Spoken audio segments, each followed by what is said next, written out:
This is Harsh Rules. I'm Ben Harsh, and today we're going to continue to learn to play Axis and Allies Pacific. Avalon Hill released Axis and Allies Pacific in 2001. Rob Daviau and Stephen Baker designed this version along with Larry Harris Jr. based on his core Axis and Allies design. Axis and Allies Pacific supports from 2 to 3 players and takes about 4 hours to play. This is the second in a 3-part tutorial series on Axis and Allies Pacific. The first episode was dedicated to setting up the game and providing an overview. And now in this episode, we're going to begin with the phases of gameplay. This second episode will cover game phases 1 through 4. And the upcoming third episode will cover advanced forms of combat and game phases 5 through 9. We've got a lot to talk about, so without further ado, let's jump right in. In Axis and Allies Pacific, 2 to 3 players will each take a turn in the following order. First, the player assuming the role of Japan will take a turn and conduct 9 steps called game phases. After the Japanese player finishes their turn, the remaining players, whether that be 2 or 3 players, will take their turns representing the various allied countries in the game. The allied countries take their individual turns in the following order. India and then Australia make up the United Kingdom. The United States and China make up the US countries. The phases of gameplay remain the same between all players with the exception of Japan during its first turn. During the first turn, if Japan attacks the countries of India, Australia, or the US, those countries' units can only defend on a 1. This represents Japan's sneak attack on Pearl Harbor that instigated the war in the Pacific. China is not included here because they were already actively engaged in war with Japan. After this, all countries are fully engaged in the war and all units operate at their listed capacity. Next, let's walk through each of these game phases in greater detail. During this phase, players purchase new units for their nation's military. A quick note to existing players: many of the units listed here are at a different price than what you may be accustomed to in other games in the Axis and Allies series. In Axis and Allies Pacific, units range from 3 IPCs for basic infantry to 24 IPCs for a battleship. Another note, the U.S. Marine is a unit exclusive to the United States. Other nations cannot purchase Marines of their own. Once a player purchases their units, they are placed to the side of the board and cannot enter the game until Phase 7 of the player's turn. One exception to all of this is that one nation does not purchase units, so let's talk about China. China plays differently than its other allies, in that it is not an industrialized nation at this time and does not collect IPCs. Therefore, it cannot purchase units. Instead, China earns infantry units in 2 ways. First, China receives 1 infantry unit for each territory it controls with an IPC value. At the beginning of the game, China controls Xikang and Sichuan, which have IPC values. Therefore, they would receive 2 infantry units. The second way China can earn an infantry unit is if the entirety of the Burma Road is under Allied control. The Burma Road runs through India, Burma, Yunnan, and Sichuan. If the Japanese gain control of even one of these territories, the road is closed, and China loses the 1 infantry unit per turn bonus. All units China receives during Phase 1, purchase units, are placed on the national setup chart until Phase 7, place new units. New Chinese infantry units are then only placed in Sichuan. Chinese infantry operate like any other regular infantry with one exception. They cannot board Allied transports. Therefore, Chinese military forces are restricted to the Asia mainland. Setting up combat air patrols is a special movement that players can conduct with their fighters. Combat air patrols, or CAPs, are launched during Phase 6 non-combat moves during a player's turn. Caps can only be established in sea zones without enemy forces. These planes will then patrol their assigned sea zone until they're forced to land in the subsequent turn during Phase 2. The advantage of placing a cap in a sea zone is that it blocks surface ships from passing through that sea zone. When an enemy ship enters the sea zone with a cap, it must stop and conduct combat with them. However, caps do not block submarines from passing through sea zones or aircraft. Enemy aircraft have a choice whether to pass through the sea zone or stop and conduct combat with the cap. Combat air patrols are just another unique aspect of Axis and Allies Pacific. In the combat moves phase, players can only make moves with their units that will end in a territory or sea zone containing enemy units and result in combat. All other moves that do not result in combat are conducted later in the turn during the non-combat moves phase. Each military unit can move a set number of spaces per turn. All land-based units can move 1 space with the exception of armor, which can move 2 spaces. Naval units have a base movement range of 2 spaces. As you'll see in the non-combat moves phase, naval units can extend their range by using naval bases. As for air units, the fighter can move 4 spaces and bombers can move 6 spaces. Air units must allocate their movement points between the combat moves phase and the non-combat moves phase. Often, a fighter or bomber will use half their movement points to reach a target, then conduct combat, and finally must have enough points to return to a friendly landing space. Therefore, it's good etiquette in this game to announce your air unit's flight plan so all players know how your air units will return to safety after they've fought. Also remember that air bases can extend the range of air units with coastal launches that save 1 point on movement. Many unit types have special combat move maneuvers that players can use to their advantage. Whether a unit belongs to land, sea, or the air category, every unit can complete a basic combat move, but here's some others. Land units can conduct a capture move on undefended enemy territories they do not control.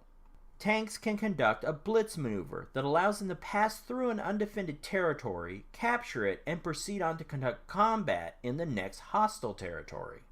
Sea units cooperating with air and land units can conduct the amphibious assault. We will cover off on amphibious assaults in the next game phase. Once the active player has made all their combat moves, it's time to resolve each area of conflict one at a time.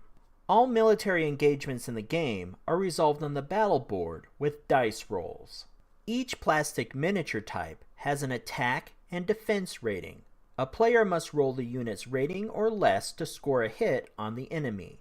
These ratings may differ depending on whether a unit is attacking or defending.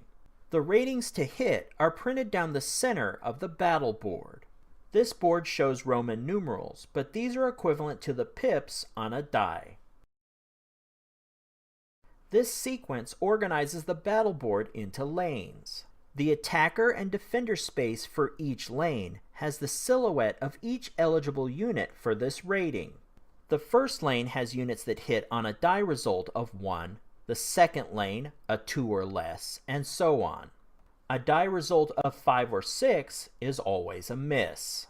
Therefore, in large battles you can count up the number of units in each lane and roll that number of dice, rather than rolling a die for each individual unit.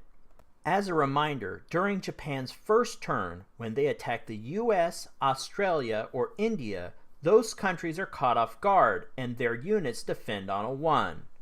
Therefore, you can see these nations caught in the Japanese sneak attack are at a great disadvantage. After Japan's turn, all nations' units are fully engaged in the war and their units operate at normal defense capacity. Now that you're familiar with the layout of the battle board, let's conduct an example battle. Each battle is resolved in 6 steps. While the game rules list individual procedures for conducting a land or sea battle, they're both essentially the same, with the sole difference being step 2. So for this example, I've combined the 2 procedures into one. For this example, we will be conducting a naval battle with the US as an attacker and Japan as a defender. So let's begin with the first step by each player placing their units on the battle board. The American attack force is comprised of a battleship, a submarine, and a transport with 2 infantry units aboard. The 2 infantry units on the transport cannot participate in the attack, they're just cargo. Therefore, I'm just placing them off to the side. Transports are shepherded by the rest of the attack fleet. However, transports can be selected in this game as a casualty. However, if the transport is destroyed, any units on board go down with the ship. On the defender side of the battle, the Japanese have an aircraft carrier with 2 fighters and a battleship. Now that we have the battle set up, let's proceed to Step 2. Step 2 is a pre-battle sequence for both land and naval battles. For these pre-battle maneuvers, the target cannot fire back. In land battles, anti-aircraft guns can fire at planes overhead during the first round of combat. Each AA gun can roll a die to fire once at each enemy aircraft in the battle. On a roll of 1, the aircraft is destroyed. Once this is complete, the AA guns are no longer involved in the battle. In a naval battle, Step 2 is for submarines. In this step, submarines can conduct a first strike attack or choose to submerge and leave the battle. If the player decides to submerge their submarine, place the miniature on its side to indicate this. In our example, the defender does not have a destroyer. A destroyer would negate the submarine's first strike capability. Therefore, to resolve this attack, the US player rolls a die. If the result is a 2, then a hit is scored on the enemy. Let's say the player rolls a 2 and the submarine scores a hit. Now the Japanese defender must decide which of his or her surface ships will be the casualty. Logically, a submarine cannot target aircraft. The defender can choose between its aircraft carrier or battleship. One hit will sink the aircraft carrier. However, the battleship can take 2 hits before being sunk. Therefore, the Japanese player decides to absorb the attack with their battleship. To keep track of the damage to the battleship, the player flips the miniature on its side. Now we move out of the pre-battle sequence into the main combat exchange. In Step 3, the attacker will roll a die for each unit on the battle board except for the submarine that got to attack early. To score a hit on the enemy, the player must roll that unit's attack rating or less. The only remaining unit to conduct an attack is the battleship. The die roll is made and the result is a 4. The battleship scores a hit on the enemy. Now, the defender gets to choose which of its units will be a casualty. The defender chooses one of its fighters as a casualty and moves it back behind the defender's side of the battle board. This area is known as the casualty zone. When hit units are placed here on the defender's side, they have one last chance to roll a die before being removed. In Step 4, now it's the defender's turn to fire back. First, the defender rolls a die for the aircraft carrier. The aircraft carrier rolls a 2, which is a hit. The US attacker decides to absorb this hit with his battleship and flips it on its side. Next, the defender rolls a die for his damaged battleship. The battleship rolls a 3, which is another hit. The attacker sacrifices his submarine because he can't sacrifice his transport and he doesn't want to lose his battleship. The submarine is removed immediately and does not have a casualty zone because it's already rolled its dice for this combat round. Next, the defender rolls his dice for his fighter and his fighter in the casualty zone. The fighters roll a 5 and a 6, both misses. Now that the defender is rolled for all his units, it's time to proceed to Step 5, remove defender's casualties. And it's now time to say goodbye to the fighter in the casualty zone. And finally, we're at Step 6. In this step, the attacker has a choice. They can press the attack and continue through another round of combat, or they can initiate a retreat and remove their units from the defender's territory. The US player decides it's time to retreat before they lose the battleship and the transport with the 2 infantry units. And that concludes our example for the standard form of combat in Axis and Allies Pacific. I hope you're enjoying this tutorial series for Axis and Allies Pacific by Avalon Hill. In the third and final episode of this tutorial series, we will look at more advanced combat maneuvers such as the amphibious assault and the strategic bombing raid. We will then cover the latter phases of gameplay with a focus on non-combat moves and the turn cleanup phases. Stay tuned for the next episode and let me know your thoughts about this game in the comments section. To be the first notified when this episode and any Harsh Rules episode is placed online, please subscribe to this channel. Until then, I'm Ben Harsh for Harsh Rules. Thank you so much for watching, and I'll see you on the next episode.